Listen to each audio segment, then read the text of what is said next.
in the investment world, it involves an enormous amount of high IQ people trying to be more skillful than normal. You can hardly imagine another activity that gets so much attention.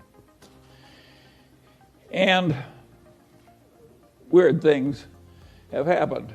And years ago, one of our local investment counseling shops, a very big one, they were looking for a way to get an advantage over other investment counseling shops. And they reasoned as follows. We've got all these brilliant young people from Wharton and Harvard and so forth, and they work so hard trying to understand business and market trends and everything else. And if we just ask each one of our most brilliant men for their single best idea, then created a formula with this collection of best ideas, we would outperform averages by a big amount. And that seemed plausible to them because they were ill-educated. That's what happens when you go to Harvard and Wharton. And so they tried it out, and of course it failed utterly. So they tried it again, and it failed utterly, and they tried it a third time, and it also failed. And of course what they were looking for is the equivalent of the alchemists of centuries ago who wanted to turn lead into gold. They thought if you could just buy a lot of lead and wave your magic wand over it and turn it into gold, that would be a good way to make money. Oh, this counseling shop was looking for the equivalent of turning lead into gold, and of course it didn't work. I could have told them, but they didn't ask me. Now, the interesting thing about this situation is that this is a very intelligent group of people that's come from all over the world. You've even got a lot of bright people from China, where people tend to average out a little smarter. And the issue is very simple. It's a simple question. Why did that plausible idea fail? Just think about it for a minute. You've all been to fancy educational institutions. I'll bet you there's hardly one in the audience who knows why that thing failed. That's a pretty ridiculous demonstration I'm making. How can you not know that? It's one of the main activity of America. It's an obvious and important failure. Surely we can explain it.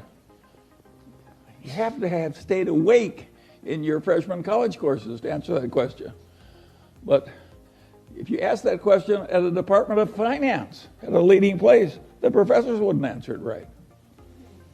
Now I'm going to leave you that question because I want you perplexed.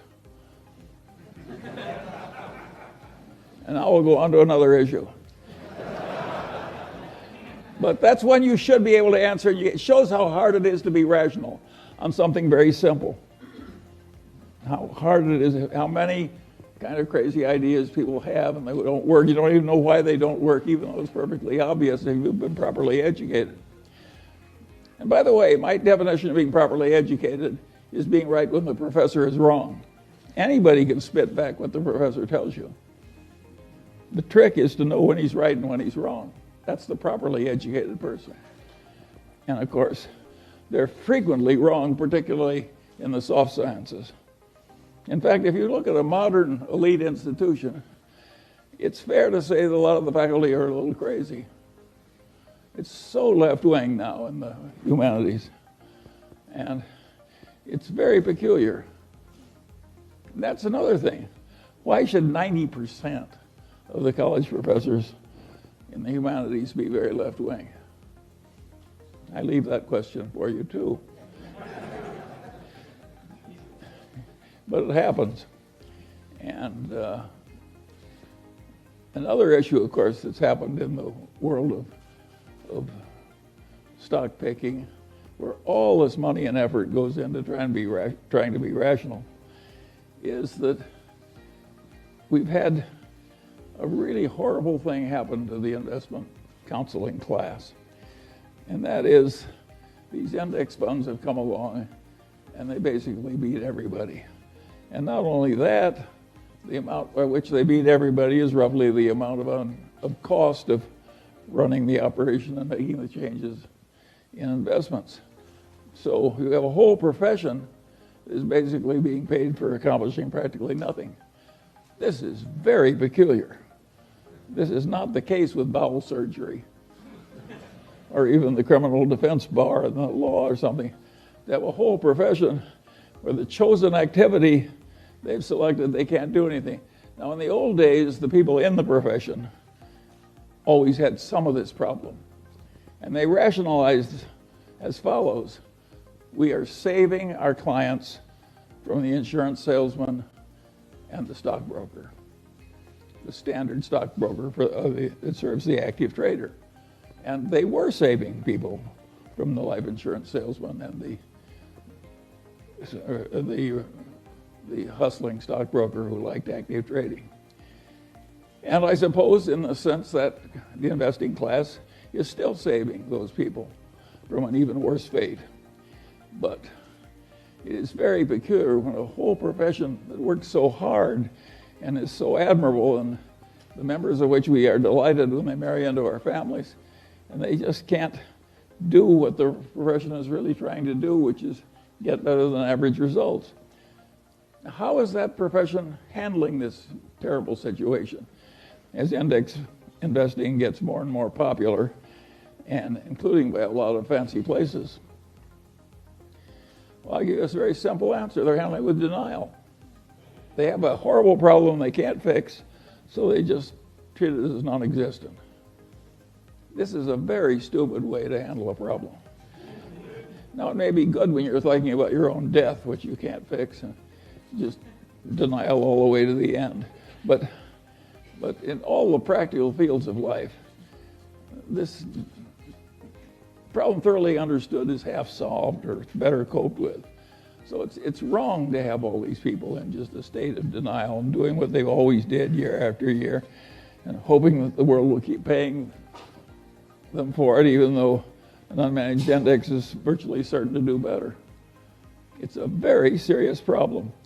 And think of how much New York, say, needs a flow of money from finance. Think what would happen to Manhattan if there weren't any fees for investment management or trading spreads and so on. And so it's a weird situation. And of course, it's unpleasant. Big investment counseling shops some of them shrink and some go out of business.